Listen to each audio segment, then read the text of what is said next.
Hello and welcome guys, आप सबका मैं एक बार फिर से स्वागत करती हूं अपने यूट्यूब चैनल पर जिसका नाम है चंद्रा केमिस्ट्री ट्यूटोरियल। पिछले क्लासेस में मैंने आप लोगों को कार्बोकेटाइन के बारे में बताया था कि उनका फॉर्मेशन कैसे होता है, कितने टाइप के होते हैं, और मैंने कहा था मैं नेक्स्ट क्लास में स्टेबिलिटी के बारे में बात करूँ। तो आज के क्लास में हम स्टेबिलिटी के बारे में बात करेंगे, लेकिन उससे पहले मैं एक बार फिर से थोड़ा सा डिस्कशन कर लूँ कि कार्बोकेटाइन बनता कैसे। ठीक है, देखो, अगर कोई हाइड्रोकार्बन है, इस पर एक निगेटिव ग्रुप लगा हुआ है, निगेटिव ग्रुप इधर कुछ भी हो सकता है, मैं इसकी बात नहीं कर रही हूँ, एक निगेटिव ग्रुप लगा हुआ है एक्स, तो ये इलेक्ट्रॉन को अपनी ओर खींचेगा। यानी कि कौन सी रिएक्शन होने वाली है, ये सब्स्टिट्यूशन होगा।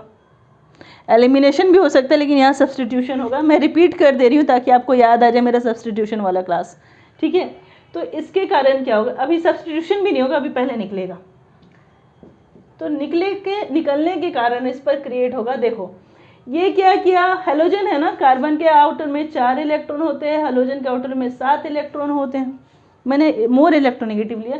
ये हेलोजन हो सकता है, ये ऑक्सीजन फैमिली हो सकता है, और ये नाइट्रोजन फैमिली हो सकता है, यानी 5, 6, 7 इसमें से कोई भी हो सकता है। ठीक है, मैंने हेलोजन फैमिली को ले लिया है। उसके बाद हम समझना शुरू करते हैं। तो इसने इलेक्ट्रॉन को अपनी ओर खींचा, जैसे ही खींचा इलेक्ट्रॉन को अपनी ओर, इस पर क्रिएट हो जाएगा आइदर डेल्टा प्लस, मैं डेल्टा प्लस के बारे में बाद में बात करूंगी, इस पर क्रिएट हो जाएगा प्लस और इस पर क्रिएट हो गया माइनस। ठीक है, तो ये जो प्रोसेस के कारण बना, इसी को हमने कहा carbocation. This one is your carbocation. ठीक है, कार्बोकेटायन कितने तरह के होते हैं, तो methyl carbocation, primary carbocation, secondary carbocation, tertiary carbocation. ठीक है, methyl, primary, secondary, tertiary. Methyl कैसे हो जाएगा, अगर सब पे H लगा हुआ है और यहाँ पे प्लस चार्ज है तो ये मिथाइल कार्बोकेटायन। प्राइमरी में मैंने क्या बताया था, अगर एक कार्बन अटैच है, कोई एक कार्बन अटैच है, बाकी जगह हाइड्रोजन है, तो ये प्राइमरी हो गया। सेकेंडरी में मैंने क्या बताया था, अगर 2 कार्बन अटैच हो गया तो ये सेकेंडरी हो जाएगा। This was is primary, this is secondary. अगर सेंट्रल कार्बन यानी जिस पर चार्ज कैरी कर रहा, ये अगर 3 कार्बन से कनेक्टेड हो गए तो ये हो जाता है हमारा टर्शरी कार्बोकेटायन। अब मैं बिना कोई दूसरा सब्स्टिट्यूट अटैच किए हुए मैं प्राइमरी, सेकेंडरी और टर्शरी के टर्म में सबसे पहले ये समझाना चाहूँगी कि इन चारों में सबसे ज़्यादा स्टेबल कौन है। आप सोच सकते हो क्या, देखो, कोशिश करोगे तो आपको खुद आंसर मिलना शुरू हो जाएगा। और अगर आप +2 के स्टूडेंट हो तो NCERT की बुक है बेटा, उसको इतने अच्छे से पढ़ो कि आपको एक एक टर्म समझ में आना चाहिए उसका। तो फिर आपके लिए नीट की अगर आप प्रिपरेशन करो तो भी आसान हो जाएगी, और अगर आप JEE मेंस की प्रिपरेशन करो तो वो भी आसान हो जाएगी। अगर आप उससे आगे के लिए ग्रेजुएशन के लिए पढ़ रहे हो तो फिर ये तो एकदम बेसिक लेवल हो गया। फिर भी अगर नहीं जानकारी तो उसको ज़रूर देखो। ठीक है, देखो यहाँ पर मैंने कुछ नहीं अटैच किया, एक बेसिक सा ले लिया जिसको हमने कहा मिथाइल कार्बोकेटायन। थोड़ा सा समझना, ठीक है, ध्यान दोगे क्लियर होगा। अगर हमने एक हेलोजन ले लिया और यहाँ हाइड्रोजन हाइड्रोजन हाइड्रोजन अटैच किया, एक और केस ले लिए X, और यहाँ X for halogen family group 17, और यहाँ हमने CH3 CH3 CH3 में H3 को नहीं लिख रही हूँ, एक जगह लिख ली। एक और ले लिया X, यहाँ भी हमने हेलोजन ही ले लिया। ये अगर मान लो Cl है तो ये हमने Br ले लिया, ये हमने CH3H ले लिया, और ये हमने I ले लिया, थोड़ी देर के लिए समझने के लिए। ठीक है, नो, ये F ले लिया। ठीक है, Br। चलो अभी बहुत टफ नहीं करते, अभी एक ही इम्पैक्ट देखते हैं। मेरे को हेलोजन यहाँ से भी निकालना है तो कार्बोकेटायन बन जाएगा, पहला नंबर केस। दूसरा नंबर केस, अगर मैं यहाँ से हैलोजन निकालूँ तो फिर से कार्बोकेटायन बन जाएगा। और तीसरा केस, अगर मैं यहाँ से हैलोजन निकाल दूँ या तो इसको या फिर इसको, तो फिर से मेरा कार्बोकेटायन बन जाएगा। लेकिन सवाल ये उठता है कि कहाँ पे कार्बोकेटायन को ईजी होने वाला है और कहाँ पे मुश्किल होने वाला है। ठीक है, देखो यहाँ पे क्या होता है, हाइड्रोजन, हाइड्रोजन के इलेक्ट्रॉन को दे सकते हैं। यहाँ पे दो कंसेप्ट आते हैं, एक होता है डोनर ग्रुप यानी कि withdrawing group and releasing group. Electron withdrawing group, electron releasing. Term से मत घबराना, टर्म में कुछ नहीं रखा, बस टर्म जो नाम आते हैं वो आपको डराने के लिए आते हैं। मैं भी नाम को यहाँ पर सिंप्लीफाई करने वाले कि नाम का मतलब क्या है। ठीक है, तो आप कभी भी किसी टर्म से मत डरो, टर्म को समझो। ठीक है, दो टर्म केमिस्ट्री में आपको हमेशा मिलेंगे, खास करके ऑर्गेनिक में। एक होता है withdrawing group, electron withdrawing group, और दूसरा होता है electron releasing group. Electron withdraw करना मतलब खींचना, वो ग्रुप जो इलेक्ट्रॉन को खींचेगा। तो याद करो मैंने क्या समझाया था, जिसकी लाठी उसकी भैंस। तो जहाँ भी जिसकी लाठी उसकी भैंस वाला कंसेप्ट लगे जाएगा, वहाँ पे विड्रॉइंग वाला ग्रुप लगेगा, विड्रॉइंग कंसेप्ट आएगा। लाठी, जिसकी लाठी उसकी भैंस, तो वो इलेक्ट्रॉन को अपनी ओर खींच रहा है ना भाई, लाठी उसके पास है तो भैंस को यानी इलेक्ट्रॉन को अपनी ओर खींच रहा है। तो किसकी तरह बिहेव करेगा वो इलेक्ट्रॉन, विड्रॉइंग ग्रुप अपनी ओर खींच रहा है, विड्रॉ कर रहा है इलेक्ट्रॉन को, उसकी तरह बिहेव करेगा। तो क्या याद रखना, जिसकी लाठी उसकी भैंस, समझ में। तो इलेक्ट्रॉन रिलीजिंग क्या होगा, अगर कोई विड्रॉइंग के साथ लगा हुआ, उसने इलेक्ट्रॉन को खींच लिया। लेकिन कुछ ऐसे होते हैं जो इलेक्ट्रॉन को खींचते नहीं, इलेक्ट्रॉन को देते हैं, इलेक्ट्रॉन को दे सकते हैं, रिलीज करते हो, तो उसको हम कहते हैं इलेक्ट्रॉन रिलीजिंग ग्रुप। तो जो इलेक्ट्रॉन विड्रॉइंग नहीं होगा, जनरली वो इलेक्ट्रॉन रिलीजिंग होगा अगर कोई ग्रुप अटैच है तो, अभी के लिए। क्योंकि अगर आप एक ही क्लास में सारे कंसेप्ट सीखोगे तो आप कंफ्यूज होगे, इट्स वेरी श्योर। ठीक है, तो कोई एक कंसेप्ट को पकड़ो, जैसे मैंने पकड़ा हुआ जिसकी लाठी उसकी भैंस। कोई एक कंसेप्ट को पकड़ो और पूरी केमिस्ट्री में उसी कंसेप्ट को अप्लाई करो। हाँ, ये अलग बात है कि उसका अलग अलग चैप्टर में अलग अलग नाम आएगा। आप नाम को साइड में रखो ब्रेन में कि तो इसका ये, हाँ ये नाम हो गया। जैसे कि मैं एक नाम ले लूँ, एक वर्ड ले लूँ, मछली। तो कंसेप्ट है, मुझे मालूम है मछली कैसी होती है। अंग्रेजी वाले अंग्रेज उसको फिश कह देंगे और बंगाली में माछ कह देंगे। ठीक है, भोजपुरी में मछली कह देंगे। तो हो क्या रहा है यहाँ पे, एक ही चीज़ है, फिश एक ही चीज़ है, मछली एक ही चीज़ है, उसका अलग अलग अलग अलग नाम हो रहा है। तो अगर आप मेन कंसेप्ट समझ जाओगे ना, तो अलग अलग नाम को रिलेट करना मुश्किल ना होगा। ठीक है, तो यहाँ पे मैंने दो बातें समझाई, एक होता है इलेक्ट्रॉन रिलीजिंग ग्रुप और एक होता है इलेक्ट्रॉन विड्रॉइंग ग्रुप। ठीक है, तो जहाँ भी जिसकी लाठी उसकी भैंस जैसा कंसेप्ट आ गया, अगर वो ग्रुप अटैच है, वैसे मैं लिस्ट दूंगी बाद में,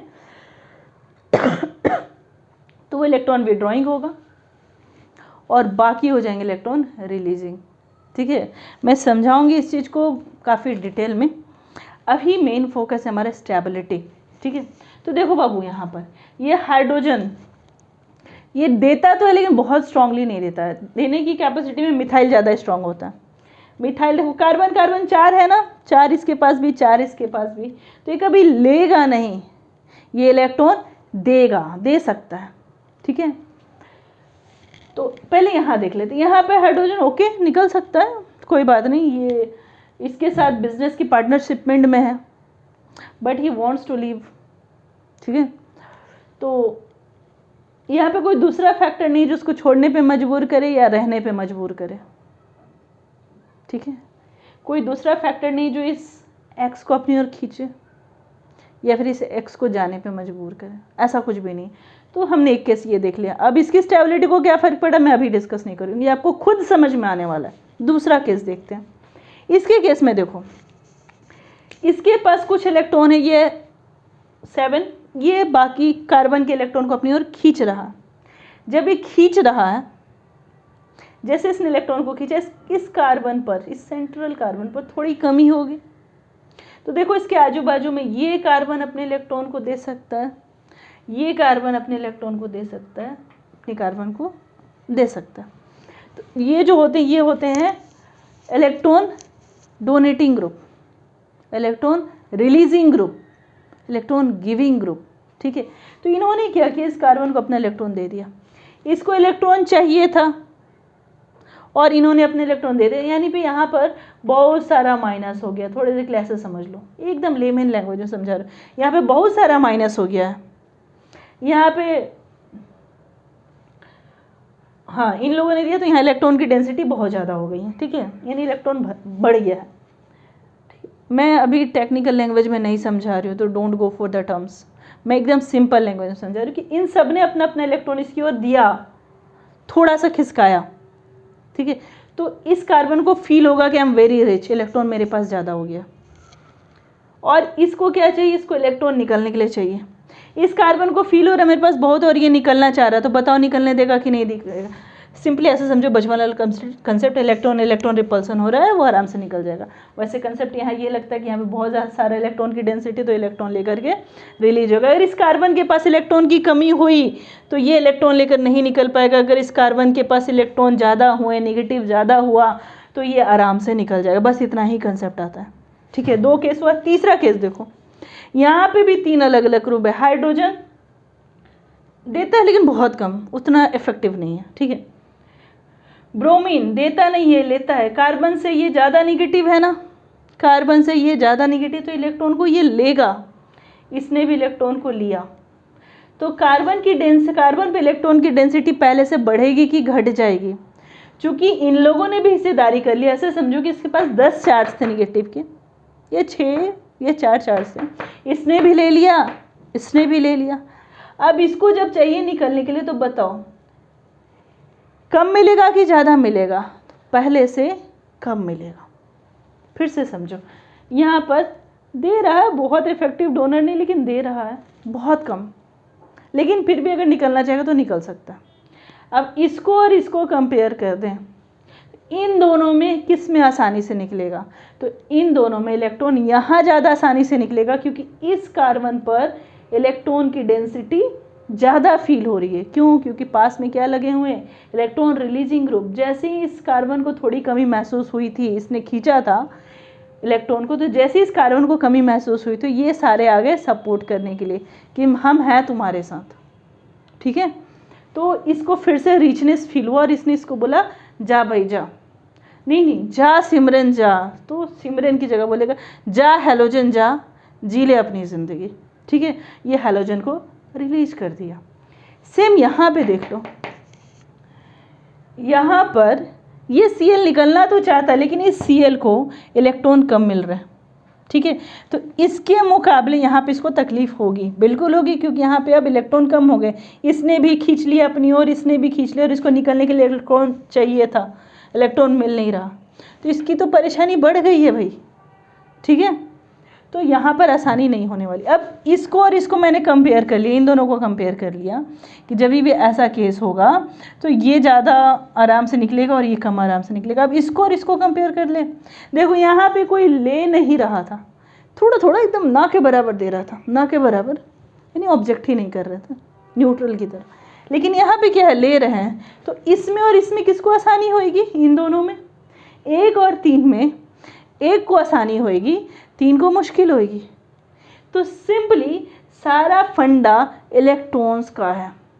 मैंने अपने फर्स्ट क्लास में ही बोला था कि chemistry is nothing but study of electrons. कौन सा इलेक्ट्रॉन कहाँ आ रहा, किधर जा रहा, कैसे जा रहा, कब जा रहा, किसके साथ जा रहा। अगर इतनी की हम जानकारी रखने लगे तो पूरी केमिस्ट्री हमारे लिए बहुत आसान हो जाने वाली है। ठीक है, नाउ तो ये तो मैंने एक केस समझाया था कि अगर हैलोजन लगा हुआ है तो क्या हो रहा, डोनर ग्रुप रिलीजिंग ग्रुप लगा है तो क्या हो रहा है, और अगर विड्रॉइंग ग्रुप लगा है तो क्या हो रहा है, और कुछ नहीं लगा है तो क्या हो रहा है। लेकिन मेन स्टेबिलिटी हम यहाँ देख लेते हैं पहले, नॉर्मल। ठीक है, अब बता दो प्राइमरी, सेकेंडरी और टर्शरी में कौन ज़्यादा स्टेबल होने वाला है।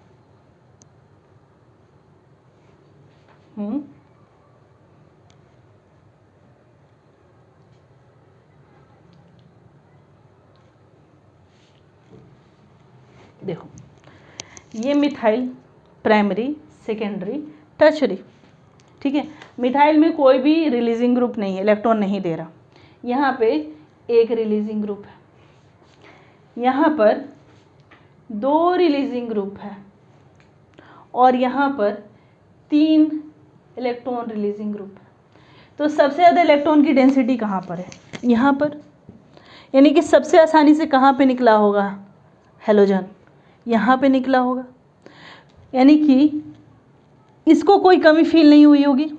तो सबसे ज़्यादा स्टेबल कौन हो? जो सबसे आसानी से बनेगा वो सबसे ज़्यादा स्टेबल होगा। तो सबसे ज़्यादा स्टेबल कौन होने वाला है? टर्शरी। टर्शरी के बाद सेकेंडरी, सेकेंडरी के बाद प्राइमरी और प्राइमरी के बाद आता है मिथाइल। अभी ये कंसेप्ट समझ में आ रहा होगा आपको, ठीक है? किस पे डिपेंड करता है? विड्रॉइंग ग्रुप लगा है या रिलीजिंग ग्रुप लगा है? विड्रॉइंग ग्रुप के लिए मैंने क्या बताया था? बस जिसकी लाठी उसकी भैंस का कंसेप्ट लगा देना। रिलीजिंग ग्रुप के लिए मैंने अभी कुछ नहीं बताया, ठीक है? अब एक और क्वेश्चन, एक और एग्जांपल ले लेते। एक क्वेश्चन लिया हमने, ये प्लस है, यहाँ पे CH3 CH3 CH3। एक और एग्जांपल ले लिए, ये A नंबर है और B नंबर में मैंने ले लिया प्लस ICl Br। अब मैं एक क्वेश्चन पूछ लूँ यहाँ, बताओ ये ज़्यादा स्टेबल है, A नंबर ज़्यादा स्टेबल है या B नंबर ज़्यादा स्टेबल है? ठीक है, देखो मैं अभी कोई भी टेक्निकल वर्ड यूज़ नहीं करूँगी, मैं बिना टेक्निकल वर्ड यूज़ के आंसर करना सिखा रही हूँ, ठीक है? इसमें इस प्लस को इलेक्ट्रॉन चाहिए, प्लस है ना, यानी इसको कमी, इसको इलेक्ट्रॉन चाहिए, लेकिन ये लोग क्या कर रहे हैं सब? ये इलेक्ट्रॉन देने को इसको चाहिए, इस कार्बन को, ये जो सेंट्रल कार्बन है मेरा, इसको इलेक्ट्रॉन चाहिए क्योंकि यहाँ पे पॉजिटिव चार्ज है, इसको कमी है। लेकिन इसके पड़ोस में जो है, जिसके साथ बॉन्डिंग में है, बंदे को भूख लगी, इलेक्ट्रॉन चाहिए, लेकिन ये इसको इलेक्ट्रॉन दे नहीं रहे और अपनी ओर ले रहे हैं। तो ये क्या होगा बेचारा? इसकी परेशानी तो और बढ़ेगी, तबीयत बिगड़ने के, सुधरने की वजह और बिगड़ेगी, यानी कि इसकी स्टेबिलिटी और कम हो जाएगी। इसको अगर माइनस मिल जाएगा तो ये स्टेबल होते जाएगा धीरे धीरे धीरे धीरे, लेकिन माइनस तो मिल ही नहीं रहा है और कमी होते जा रही है, यानी कि इसकी स्टेबिलिटी कम हो जाएगी। ये नीट में पूछे हुए क्वेश्चंस में है, ठीक है? ग्रुप अटैच कर देते और बोल देते हैं विच इज मोर स्टेबल, ठीक है? A, B, नन वगैरह वगैरह, ठीक है? यहाँ पे देखो इस क्वेश्चन, यहाँ पे देखो कौन कौन दे रहा है यहाँ पर? ये electron releasing, electron releasing, electron releasing, ठीक है? चूंकि ये मोर इलेक्ट्रोनिगेटिव नहीं है, मोर इलेक्ट्रोनिगेटिव नहीं है, तो बट ऑब्वियस कार्बन से इलेक्ट्रॉन लेंगे नहीं, कार्बन को इलेक्ट्रॉन देंगे। मोर इलेक्ट्रोनिगेटिव मीन्स जिसकी लाठी उसकी भैंस, ठीक है? तो इस कार्बन के पास इलेक्ट्रॉन का अमाउंट बढ़ते जा रहा है, निगेटिव बढ़ते जा रहा है, पॉजिटिव है यानी इसको कमी है और ये सब इसको दे रहे हैं। तो बताओ वो कमी दूर होगी कि नहीं होगी? बट ऑब्वियस होगी, यानी कि इसकी स्टेबिलिटी क्या हो जाएगी? ज़्यादा हो जाएगी। और इसकी स्टेबिलिटी क्या होने वाली? इसकी स्टेबिलिटी कम होने वाली। तो इन दोनों में ये ज़्यादा स्टेबल होगा, ये कम स्टेबल होगा। तो आप इतना समझ गए कि प्राइमरी, सेकेंडरी, टर्शरी और मिथाइल में कौन ज़्यादा स्टेबल है? टर्शरी सबसे ज़्यादा stable, then secondary, then primary, then methyl, carbocation में, ठीक है? तो यहाँ पे क्या हो जाएगा? जब इलेक्ट्रॉन विड्रॉइंग ग्रुप लग जाएगा तो जितने ज़्यादा इलेक्ट्रॉन विड्रॉइंग ग्रुप लगते जाएगा उसकी स्टेबिलिटी उतनी कम होती जाएगी। फिर इलेक्ट्रॉन विड्रॉइंग ग्रुप में भी कंपेयर हम कर सकते हैं। अगर मान लो किसी कार्बन पे Cl लगा हुआ और किसी कार्बन पे I लगा हुआ, तो इन दोनों में कौन स्ट्रांगली खींचता है? Cl स्ट्रांगली खींचता है, तो Cl वाले की स्टेबिलिटी कम होगी कंपेयर टू I, ठीक है? इसका ठीक उल्टा, अगर मैं कार्बन आयन पढ़ाती ना तो मेरा स्टेबिलिटी ऑर्डर क्या जाता? ठीक उल्टा, वहाँ पे हो जाता मिथाइल सबसे ज़्यादा stable, then primary, then secondary, then tertiary, ठीक है? डिस्कस करूँगी मैं। और फ्री रेडिकल में क्या जाएगा? जो कंसेप्ट कार्बोकेटायन में जाता है सेम कंसेप्ट फ्री रेडिकल में जाता है, ठीक है? Tertiary, secondary, primary and methyl. तो ये स्टेबिलिटी के बारे में थी। मैंने 2-3 एग्जाम्पल भी दे दिए हैं। अगर आप इस पर और डिस्कशन चाहते हैं तो you can comment me, otherwise एक ही कंसेप्ट को लगाते जाना बाबू, जिसकी लाठी उसकी भैंस, वो आप लगाते जाओगे, क्वेश्चन सॉल्व होते जाएगा। बस आपको ये देखना है कौन रिलीजिंग ग्रुप अटैच है, कौन विड्रॉइंग ग्रुप है। अगर विड्रॉइंग ग्रुप अटैच है और पॉजिटिव चार्ज है तो एक तो इलेक्ट्रॉन चाहिए था, मैं कमी से को झेल रही हूँ लेकिन सामने वाले ने और ले लिया, तो मेरी कमी, मैं ऑक्सीजन के सिलेंडर पे हूँ, सामने वाला ऑक्सीजन सिलेंडर लेके चला गया, तो मैं तो मरूंगी ना, और कमी बढ़ जाएगी, तो वो और ज़्यादा अनस्टेबल होगा। और वही इलेक्ट्रॉन रिलीजिंग ग्रुप लग गया तो मुझे ऑक्सीजन चाहिए, सामने वाले ने आगे सिलेंडर लगा दिया, तो मैं तो बच जाऊंगी, यानी कि मेरी स्टेबिलिटी बढ़ जाएगी। ठीक है, बस इसी कंसेप्ट को लगाना है, कोई भी क्वेश्चन कार्बोकेटाइन का बनने वाला। ठीक है, तो आज की क्लास में इतना ही। नेक्स्ट क्लास में हम लोग कार्बन आयन को पढ़ लेते हैं या कोई दूसरे टॉपिक को उठा लेते हैं। ठीक है, thank you for this class. Do like, comment and share और सब्सक्राइब ज़रूर कर लीजिएगा। मिलते हैं नेक्स्ट क्लास में। Good luck.